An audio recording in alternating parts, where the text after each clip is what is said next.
Next one, if A and B are two events such that P of A is equal to 3 by 8, P of B 5 by 8, P of A union B 3 by 4, then P of B by A, conditional probability of B when A is happened, దాన్ని మనం కనుక్కోవాలి. So ముందుగా P of B by A దానికి సంబంధించిన formula మనకి ఎలా ఉంటుందంటే, so ఈ రెండింటికి ఇంటర్సెక్షన్ మనం తీసుకుంటాం. P of B intersection A by డినామినేటర్లో ఏదైతే ఉందో దాన్ని మనం ఇక్కడ నోట్ చేస్తాం. So P of B by Aకి సంబంధించిన ఫార్ములా, సో న్యూమరేటర్లో ఈ రెండింటికి ఇంటర్సెక్షన్ వస్తుంది, అలానే డినామినేటర్ ఏదైతే ఉంటుందో అది ఇక్కడ వచ్చేస్తుంది. సో ఆ విధంగా మనం గుర్తుపెట్టుకోవచ్చు P of B by A formula. So మరి ఇది కావాలి అంటే ఇవన్నీ కూడా కావాలి. P of A మన దగ్గర ఉంది, P of B intersection A or P of A intersection B అంటే ఎడిషన్ థీరం, అది మన దగ్గర లేదు.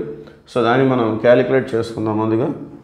So P of A intersection B or P of B intersection A, దాని ఫార్ములా వచ్చేసి P of A plus P of B minus P of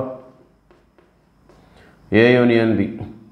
so P of A అంటే 3 by 8, P of B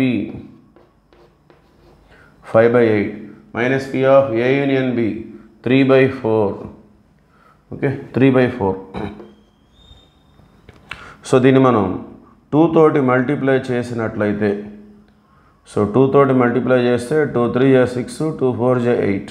okay, 3 by 4ని మనం 6 by 8గా represent చేసుకున్నట్లయితే అన్నిటికీ LCM 8 ఉంటుంది అది. So అప్పుడు న్యూమరేటర్స్లో ఉన్నవి యాజ్ టీజ్గా రిప్రజెంట్ చేసుకోవచ్చు. 3 + 5 - 6, so 8 - 6 2 by 8, so which is equal to 1 by 4. అలానే ఇప్పుడు మనం P of B by Aలో సబ్స్టిట్యూట్ చేసుకుందాం. So P of B intersection A, okay, so 1 by 4 by P of A. P of A అంటే 3 by 8.